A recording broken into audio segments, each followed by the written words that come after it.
नमस्ते दोस्तों। आज हम इतिहास के सबसे शांत और रहस्यमय युग की ओर चलने वाले हैं। आज हम जानेंगे जैन धर्म के अद्भुत इतिहास और उसके महान तीर्थंकरों के बारे में। तो यह है 599 ईसा पूर्व का समय, महावीर जैन का युग। चलिए इस पोर्टल के जरिए उस दौर की भव्य सभ्यताओं पर नजर डालते हैं। दोस्तों, आज हम केवल सुनेंगे नहीं, समय में पीछे जाकर स्वयं देखेंगे। दोस्तों, क्या आप तैयार हैं?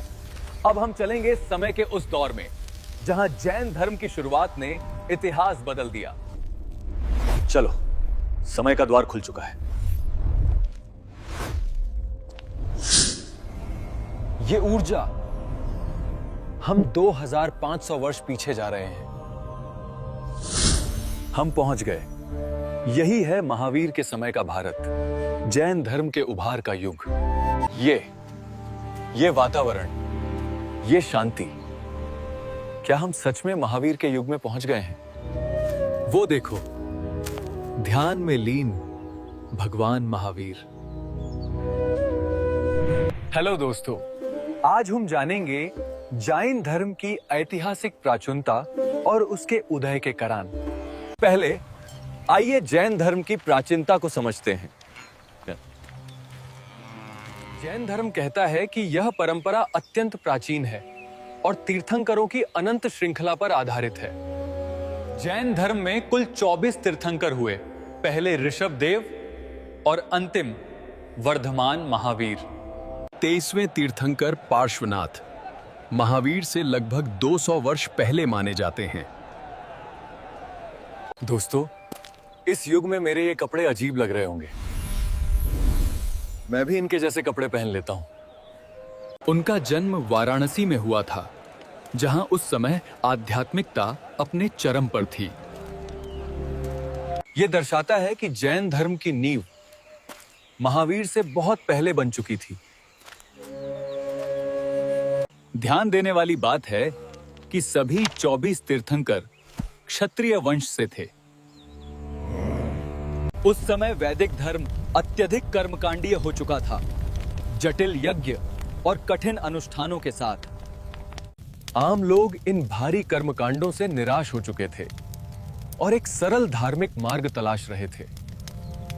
जैन धर्म का प्रचार प्राकृत और पाली जैसी सरल भाषाओं में किया गया, जो आम जनता आसानी से समझ पाती थी।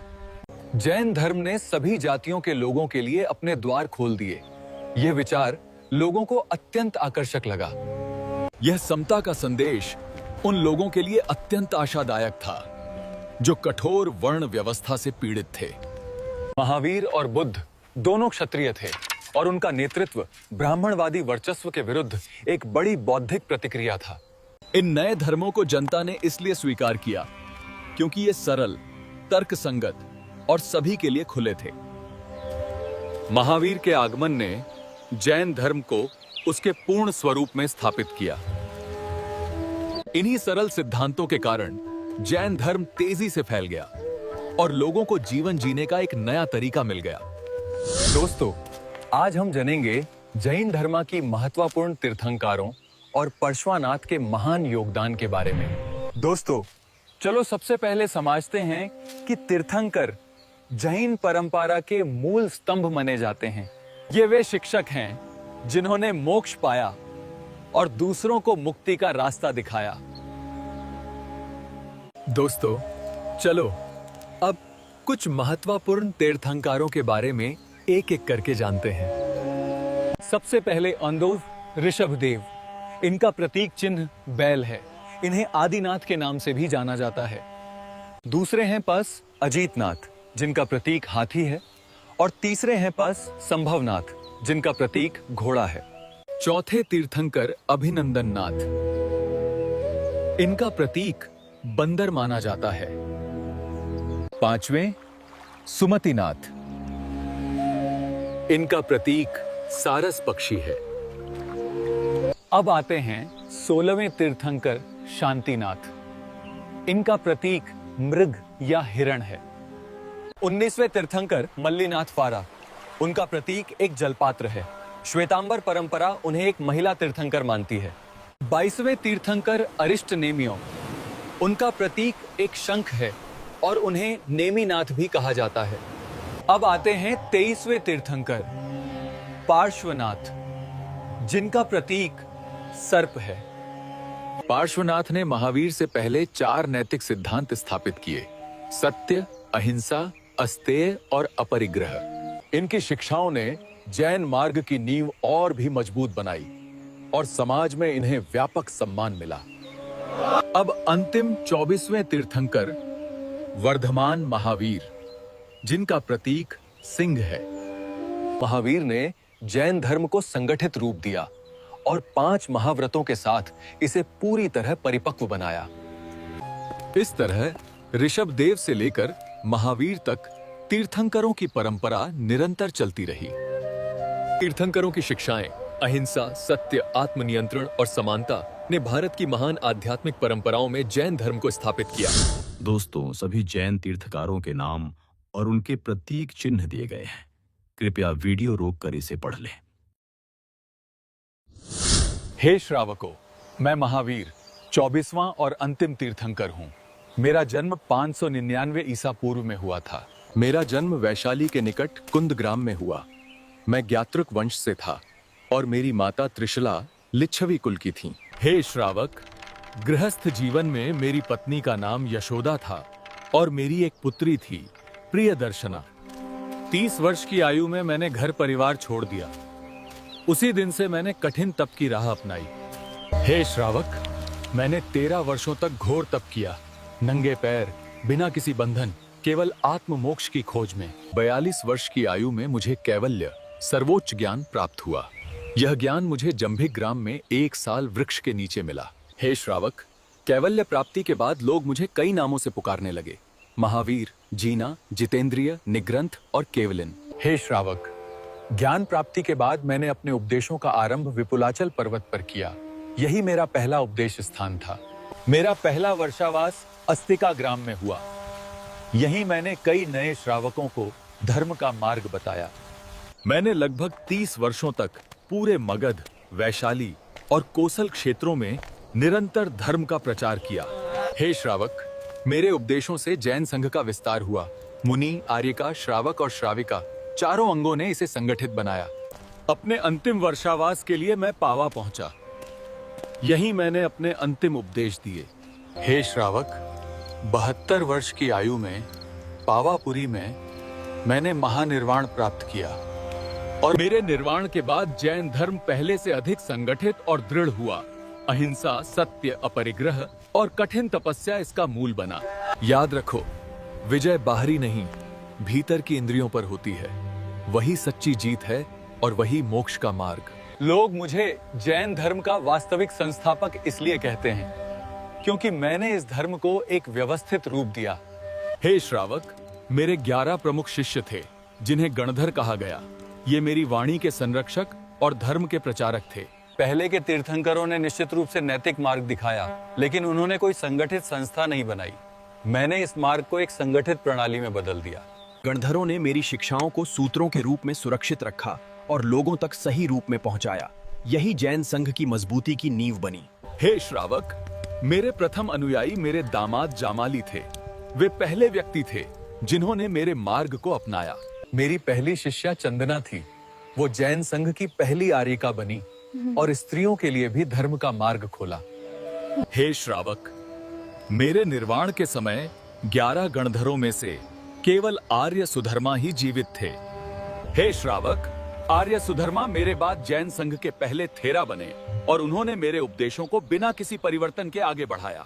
हे श्रावक, इसी सुगठित उत्तराधिकार व्यवस्था के कारण मेरे जाने के बाद भी संघ बिना किसी विभाजन के स्थिर रहा। महावीर ने जैन धर्म को संगठित रूप दिया और 5 महाव्रतों के साथ इसे पूरी तरह परिपक्व बनाया। संघ की इस सुव्यवस्था ने मेरे संदेश को दूर दूर तक पहुंचाया, मगध, कोसल, वैशाली और आगे के राज्यों तक। हे श्रावक, याद रखो, धर्म केवल ज्ञान से नहीं, संगठन से भी टिकता है और यही संगठन मैंने तुम्हारे के लिए बनाया। दोस्तों, महावीर के निर्वाण के लगभग 200 वर्ष बाद जैन इतिहास में एक बड़ा मोड़ आया। 4वीं शताब्दी ईसा पूर्व में गंगा घाटी में 12 वर्षों का भीषण अकाल पड़ा। इसने पूरे जैन संघ को हिला दिया। अकाल के कारण जैन साधुओं के सामने दो रास्ते थे, या तो स्थान बदलें या अपने नियमों में बदलाव करें। यही संकट आगे चलकर जैन धर्म को दो प्रमुख धाराओं में बांट देगा, दिगंबर और श्वेतांबर।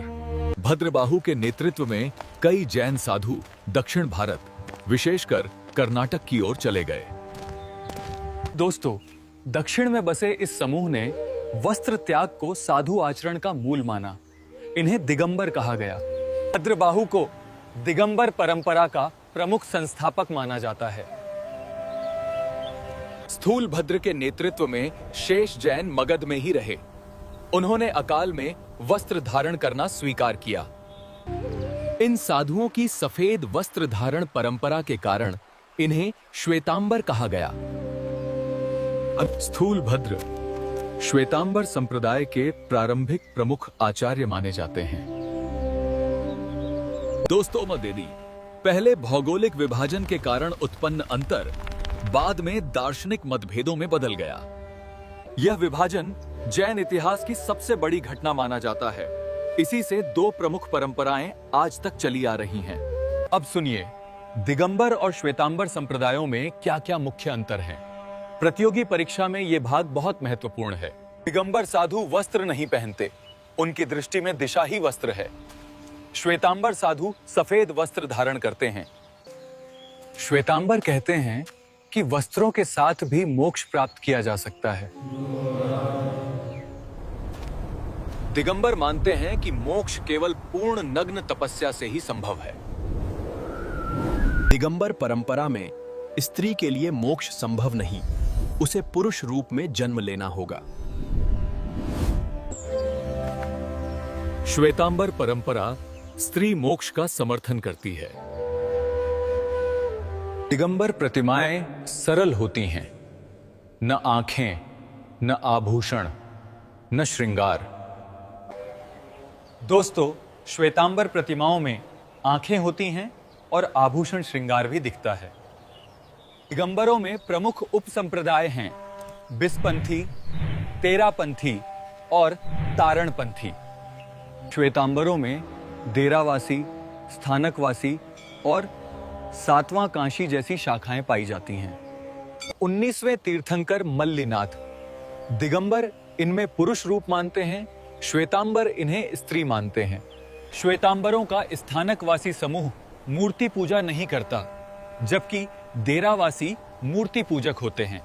दोनों संप्रदायों में अंतर भौगोलिक परिस्थितियों से शुरू हुआ, पर समय के साथ ये दार्शनिक और व्यवहारिक मतभेदों में बदल गया। दोस्तों, वीडियो रोककर आप इसे शॉर्ट में याद कर सकते हैं।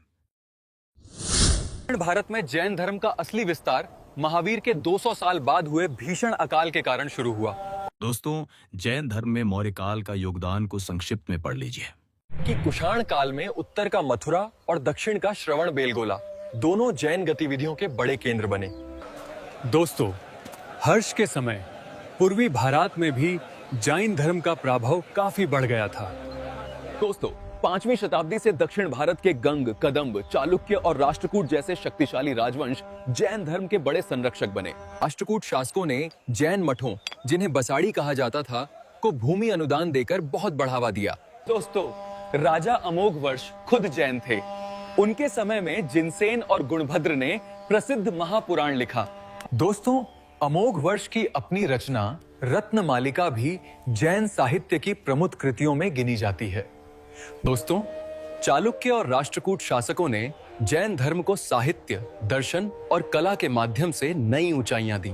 दोस्तों, मगध के अकाल के कारण दक्षिण का यह प्रवास जैन धर्म के लिए भू राजनीतिक रूप से बहुत महत्वपूर्ण साबित हुआ है कि दक्षिण भारत के संरक्षण ने ही जैन धर्म को सदियों तक जीवंत रखा।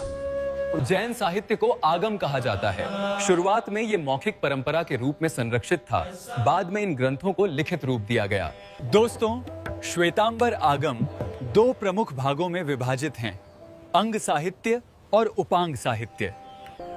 दोस्तों, अंग साहित्य में जैन धर्म के 12 मुख्य ग्रंथ सम्मिलित हैं।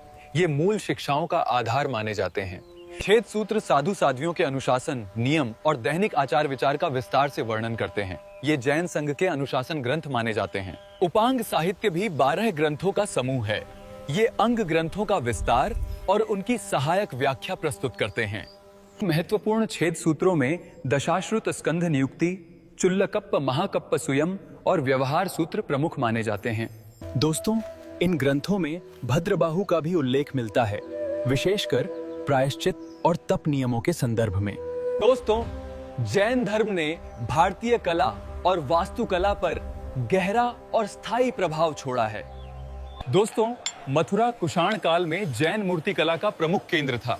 यहाँ तीर्थंकरों की अनेक प्राचीन मूर्तियां प्राप्त हुई हैं। दोस्तों, 5वीं शताब्दी के बाद दक्षिण में श्रवणबेलगोला जैन परंपरा का सबसे महत्वपूर्ण केंद्र बन गया। कर्नाटक के श्रवणबेलगोला में 57 फुट ऊंची बाहुबली गोमतेश्वर की अखंड प्रतिमा स्थित है। यह जैन कला का सर्वोच्च उदाहरण मानी जाती है। दोस्तों, यहीं पार्श्वनाथ बस्ती और अकक्षण बस्ती जैसे प्राचीन जैन मठ भी पाए जाते हैं, जिन्हें बसाड़ी कहा जाता है। दोस्तों, राजस्थान के माउंट आबू में स्थित दिलवाड़ा जैन मंदिर अपनी अद्भुत संगमरमर नक्काशी के लिए विश्व प्रसिद्ध है। दोस्तों, दिलवाड़ा के लूण वसई मंदिर में हस्तिशाला है, जिसमें वस्तुपाल और उसकी पलिया की अद्भुत मूर्तियां दर्शनीय हैं। दोस्तों, राजस्थान का रणकपुर जैन मंदिर अपनी अनूठी और भव्य वास्तुकला के लिए प्रसिद्ध है। ये फालना और उदयपुर के पास स्थित है। दोस्तों, खंभात की कांस्य मूर्तियां और हनुमकोंडा में पार्श्वनाथ की शैल उत्कीर्ण प्रतिमा भी जैन कला की उत्कृष्ट मिसालें हैं। हे श्रावक, अब मैं तुम्हें अपने दर्शन का सार बताता हूँ, जहाँ मुक्ति का मार्ग सत्य, अहिंसा, अनुशासन और ज्ञान से होकर गुजरता है। मोक्ष के लिए 3 रत्न अनिवार्य हैं: सम्यक श्रद्धा, सम्यक ज्ञान और सम्यक आचरण। हे श्रावक, सम्यक श्रद्धा का अर्थ है सत्य को पहचानना, तीर्थंकरों की वाणी में विश्वास रखना। सम्यक ज्ञान वो है जो संदेह और भ्रम से मुक्त हो, जो वस्तुओं को उनके वास्तविक रूप में दिखाए। सम्यक आचरण से जीवन संयमित बनता है और इसी से आत्मा पवित्र होती है। मेरे मार्ग का पालन तब पूरा होता है जब तुम 5 महान व्रतों को अपनाते हो। पहला व्रत अहिंसा, किसी भी जीव को पीड़ा न दो। यहीं से धर्म शुरू होता है। हे श्रावक, दूसरा व्रत सत्य, केवल वही बोलो जो हितकारी और शुद्ध हो। हे श्रावक, तीसरा व्रत अस्तेय, जो तुम्हारा नहीं उसे कभी ग्रहण मत करो। चौथा व्रत अपरिग्रह, संग्रह और लालसा आत्मा को बांधते हैं, उनसे दूर रहो। हे श्रावक, 5वां व्रत ब्रह्मचर्य। यह व्रत मैंने जोड़ा ताकि साधना की शुद्धता और दृढ़ता बनी रहे। साधु साध्वियां इन व्रतों को पूर्ण रूप से निभाते हैं, पर तुम गृहस्थ अपनी क्षमता के अनुसार इनका पालन करो। हे श्रावक, इन व्रतों से नकारात्मक कर्म कम होते हैं और आत्मा मोक्ष की ओर बढ़ती है। हे श्रावक, कर्म ही आत्मा को बांधते हैं। इन्हीं के कारण पुनर्जन्म होता है और इन्हें ही नष्ट करना मोक्ष है। हे श्रावक, पुद्गल वह द्रव्य है जिससे यह भौतिक जगत बना है और इसी के सूक्ष्म कण आत्मा पर चिपककर कर्म बनाते हैं। हे श्रावक, जब कर्म आत्मा को ढक लेते हैं तब लेश्या बनती है, ये रंगों में दिखती है। हे श्रावक, याद रखो, ज्ञान आत्मा को उठाता है, अनुशासन उसे स्थिर करता है और व्रत उसे मुक्त करते हैं। हे श्रावक, अब मैं तुम्हें अपने दर्शन का सबसे गहरा भाग समझाता हूँ, ज्ञान और सत्य की प्रकृति। हे श्रावक, सत्य सरल नहीं होता, वो अनेक रूपों में प्रकट होता है और यही मेरे ज्ञान मीमांसा का आधार है। बहुलता को समझाने के लिए मैंने अनेकांतवाद का सिद्धांत बताया। वस्तु एक ही समय में क्षणभंगुर भी हो सकती है और शाश्वत भी, पर अलग अलग दृष्टिकोणों से। क्योंकि वस्तुएं परिवर्तनशील भी हैं और स्थायी भी, इसलिए केवल एक दृष्टिकोण से सत्य को पकड़ना संभव नहीं। इसी कारण मेरा दर्शन सहिष्णु है, क्योंकि मैं हर मत में आंशिक सत्य को मान्यता देता हूं। यदि सत्य अनेक रूपों वाला है तो कोई भी मत यह दावा नहीं कर सकता कि केवल वही अंतिम सत्य है। हे श्रावक, याद रखो, जब सत्य को कई दिशाओं से देखोगे तभी तुम वास्तविकता के निकट पहुंचोगे। हे श्रावक, अब मैं तुम्हें बताता हूं सत्य को व्यक्त करने के लिए मैं जिस तर्क का उपयोग करता हूं उसे स्याद्वाद कहते हैं। हे श्रावक, स्याद्वाद का अर्थ है संभावनाओं को परखना। जो कहा जाए वो सशर्त हो, निरपेक्ष नहीं। इसी कारण मेरा दर्शन सहिष्णु है, क्योंकि मैं हर मत में आंशिक सत्य को मान्यता देता हूं। दोस्तों, अब जैन धर्म और बौद्ध धर्म के बीच अंतर देखते हैं। दोस्तों, ये था जैन धर्म का संपूर्ण इतिहास, प्राचीनता से लेकर कला, साहित्य और दर्शन तक। अब आप कमेंट में बताइए ये वीडियो आपको कैसा लगा। अगर पसंद आया हो तो लाइक करें और इसे अपने दोस्तों तक जरूर पहुंचाएं। आप जितना इस वीडियो को प्यार देंगे उतनी ही जल्दी अगला वीडियो आएगा। कोशिश की जाती है कि कोई गलती ना हो, फिर भी यदि कुछ रह जाए तो बताइए, हम सुधार जरूर करेंगे। और दोस्तों, हमारे चैनल सिविल एग्जाम स्फीयर को सब्सक्राइब जरूर करें। धन्यवाद।